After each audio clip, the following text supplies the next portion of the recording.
Yeah, so obviously last school had coaching change, and decided to search for another new journey, and then Coach Poe called me when the portal opened, told me that he was taking the job here, and he said he would love to have me rejoin with him. So, I mean, all the things that he taught me last year, I just felt like there's too much that was still left to be done with him. So, I felt what better opportunity than to come here for my last year. What have been your impressions so far at Michigan State? I love it. The community is something I've never been a part of before in my life. Just like the university as a whole feels like a big family, which is nothing I've ever experienced in my life, which is really cool. And then Fitz, he's been great, great guy all around. He's the same guy, whether you see him at 9 a.m. or at 9 p.m. in the day, he's always the same. He also made the decision really easy to come here. Rossi, really great guy. When I met him on my visit, I knew that was someone I could trust. That'll put me in the right position to go make plays. In what ways is it like a family? Like the first week I got here, my apartment wasn't ready yet, so I had to live with Jordan Hall for a little bit, and my roommate Caleb Wheatland was also living with him. So getting to know those two guys, and then Sam Edwards was also with us. So getting to know those guys, not knowing them at all, and it just felt like the first night, like they've been my friends for like 10 years. And then that just speaks to the whole entire locker room and even the school as a whole. Like you'll walk around campus, everybody's really nice. Even the people that are working on Grand River at the restaurants, everybody's really nice and curious about who you are. So I mean, it just feels like a family. Has that made the transition easier for you? For sure, because I felt like last year I was a little bit in my own shell. It kind of prevented me from being a leader right away. And here I've been trying to learn from my mistakes and get to know all the guys and stuff, and everybody's been really open to that. So You're part of a winning program in your previous spot. What would you like to try to instill here? What are some things that you can carry over for you? just bring the leadership traits that I saw from those guys last year at Iowa State. Everybody from top down were great guys, and it resembles the same thing here. Everybody from top down are great guys. We just all got to come together. Everybody's new. Going to Iowa State, it was like everybody was like stayed there for like years, so everybody knew like what the system was and how it flowed. Everybody here is new, so just coming together quicker, getting to know the system, getting to know everybody, and then just playing ball and having fun together. What was it like being like going to Lindenwood to Iowa State in that journey? And did you play? Did you go there and play basketball too? Yeah, so I committed to my first school, Lindenwood, to play basketball. I never ever got to actually play, but in high school I just couldn't decide. So I just felt like I should figure it out when I get to college, and football kind of just took over. So then that transition from Iowa State or from Lindenwood to Iowa State was obviously kind of a crazy jump, but I was proud of myself of how I handled it and how I adjusted to adversity and stuff like that. And then the transition from Iowa State to here is just I feel like just another jump. And you're putting yourself, there's a lot of tradition here. The university name just means a lot. So I take a lot of pride in that. And I'm really excited to be here.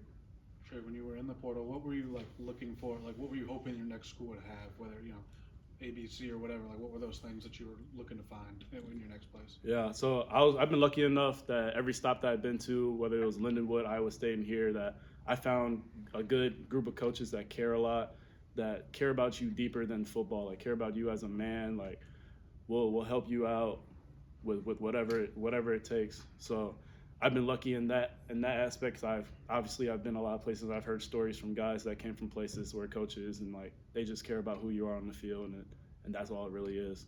So I've been fortunate enough to come into another situation where it's a family and they're gonna take care of you and they really care about you. So that's what I'd say. What about the system attracted you when you mentioned meeting Rossi and Yeah. sitting out? Like, what about the scheme wise attracted you? What made you a fit, and what type of corner are you? Yeah, it was just all the details that went into it. Like I'm a like a deep thinker, so like talking to Rossi and like all the terminologies and all the details that it takes to play that defense at a high level, like that's something I really liked about it. And he was just determined. He was just showing me all the clips of all the corners that have made plays here, like Chuck and like just everybody else from years before. So I mean, and it just fits like how I want to play, like being able to show things and get into other things and be free and play my ball. How's that learning process going through 11 practices, I guess? Yeah. Where do you feel like you are, and how close are you to really mastering it, I guess? Yeah. Obviously, 15 practices is going to take more than that to learn a defense, but from where I was a year ago, I feel like I'm way ahead of where I was, just understanding formations and stuff like that, understanding what our checks are and all that stuff. It really just comes down to like getting with guys like Jordan, like guys that have been here, like established and know the defense and have played and have success in the defense. So learning from those guys and just growing my mind and being open to everything that I hear. Do you have like a slight advantage maybe in terminology with your position coach, but kind of in the same boat as everybody else that's learning a new scheme? Does it feel like that? Like half of, well, 6-1, half of the other, or whatever. Yeah, definitely when we're talking about like techniques in our specific position and Coach Poe's talking, like I know exactly what he's talking about. Like, and everybody else in the room does a great job of listening and being open to learning all the new terms that Coach Poe is teaching everybody. But like we're all kind of in the same boat. We're all new. We're all trying to learn. We're all trying to get better. So Going back to the Jordan Hall Hotel, this has come up a couple of times now. Yeah. What were those couple of weeks like? And I guess what does it mean when you go to this new crazy place you really haven't been to before, and the leader of the defense kind of gives you an open hand? You know? Those first couple weeks are kind of crazy because it's like just the way that the portal worked and like the little window that we had to like figure out where we're going, get admitted into school and all that stuff. But once I physically got here, first I stayed with Alessio for like 2 days, and then his roommate was moving in, so I went to go live with Jordan for like 3 weeks. But during that time, like we spent a lot of time like getting to know each other, playing games and stuff like that, going to play golf at the simulator, like just like stuff like that to get to know each other, and then just interacting. And then when we came to the facility, like it just made everything a lot easier to transition because like I had guys that I knew, and then obviously there's a whole bunch of new faces I didn't. So that kind of I was forced to get out of my comfort zone a little bit to get to know everybody and to try to separate myself and show that I'm a leader and that I can be a leader and I want to be a leader. Yeah, you go to golf. That's another activity that comes up a lot. Yeah. I hope to get out and golf soon when it gets a little bit warmer. But And I guess how have you been getting along with Chuck as well? Like Rossi was showing you clips, like you guys probably going to be on opposite sides of each other on the field. How have you two? Yeah, I mean Chuck, he's been great. You know, he's kind of a character of his own. I've never met anybody that's like Chuck. He's awesome though. He's taught me a lot. Even with him sitting out, like he's been teaching me a lot of stuff just from a different perspective because the point of view that you get from being on the field and not is totally different. So all the things that he sees, he's been doing a great job coaching me up and getting me better. The receiver room is either a lot of new guys or a lot of younger guys that just haven't played a lot. So I'm just wondering, what do you think of that group overall? And is there anybody that catches your eye in that group? Yeah, they're very talented. Obviously, Rodney Bullard, he's been giving us a little bit of trouble during the spring, but also Tapp, McCray, Braylon, all the receivers have been doing a really good job. Bryson's had a really good spring. He's really impressed me for sure. There's just a lot of guys in that room that have so much potential, and they're still trying to figure it out just like everybody else. What's the thing at your position, like what are some, maybe it's multiple things that you're like most confident in your game, and what's something that you'd love to get, 50% better by the fall, something like that? Yeah. For me, it's just obviously just knowing everybody's job. Like I do a pretty good job of it, but just like in the heat of a moment, like third down, like we got to get off the field, like having a mindset where I'm thinking about everybody else and where everybody else is going to be, so I know to put myself in the best position to go make plays. What about like confidence-wise? Like what's like your traits or you feel like you are strongest? Yeah, definitely. I have a long build, so that gives me a bit of an advantage. I want to get better at my press man for sure, but like everything else, I feel like has gotten a lot better in the past year. So. Your first game for Iowa State was in Ireland? Yeah. Is that a little weird, like making that to the next level and all of a sudden you're in Dublin? Yeah, that was a crazy trip. It was a lot of fun though, because just the detail, like Matt Campbell was a detail guy, so like he made sure that everything we did was for a purpose. And I see the same thing in Fitz, like everything we do is for a purpose. Same thing with Rossi. He shows us stuff in the meetings and we do stuff for a purpose. It's not just for show. So like that's why I love these guys, and I love that I came here because they're detail guys. So when we went on the trip last year, they took great care of us. Obviously, it was a crazy experience, a game that I'll never forget for the rest of my life for sure.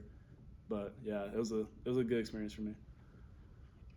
You mentioned being a leader. Are there any guys you've really taken under your wing in these first couple practices? Yeah, I've looked to Jeremiah Favorite for sure. He's honestly impressed me a lot too. He's really good, really technically sound. He'll be pretty good. TJ's done an awesome job. KJ, all those young guys are great. Tyron's done amazing this spring. So I feel like all the young guys in our room have been really good. So now I'm just trying to branch out into other rooms to see where I can help out. When you mentioned basketball, like, was that your first love growing up? Yeah. Did you play that? Did you come to football late and just like sort of eventually putting basketball down? How did that decision go? How easy or hard was that? Yeah, so I started playing tackle football kind of early. I played in kindergarten. I played with second graders, and then first grade I played again with second graders, and I finally played with my own grade all the way up till fifth grade. Then I stopped playing through middle school because I wanted to focus on basketball. I started playing basketball year round.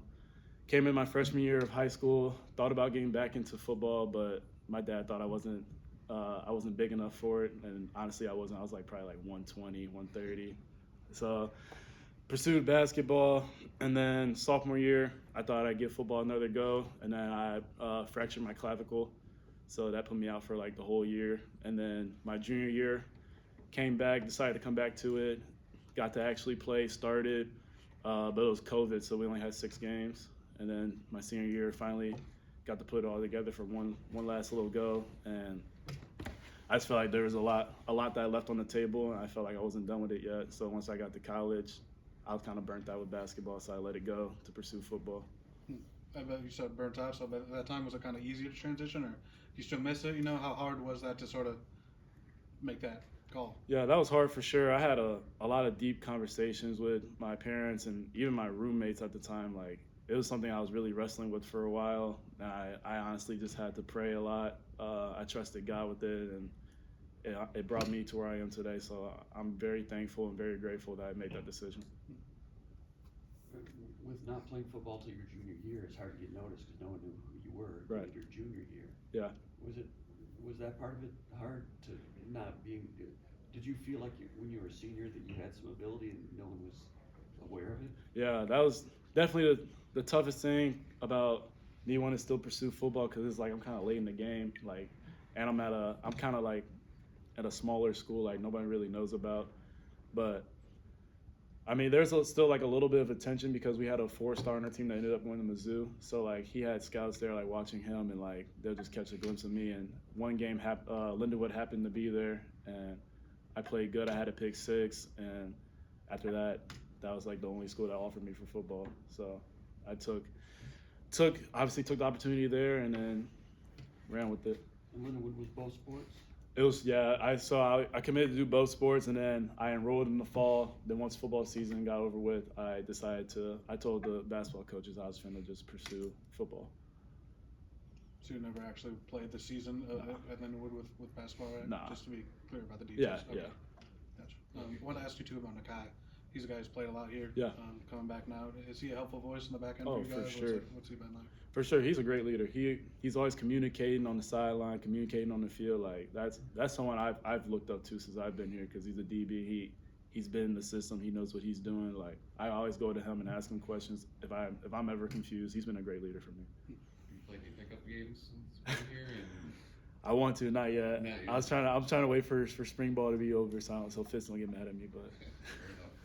You have a favorite player on the basketball team here that you like to watch? I mean, I honestly like all of them. I like watching them play. I went to a couple games. Just the way that they play together, the way Izzo just has his system. Like, everybody wants to play in his system, and everybody is bought into his culture and what he brings to the table. So it's awesome watching them play. All right, thanks, Trey. Yeah, Appreciate it. thank you guys.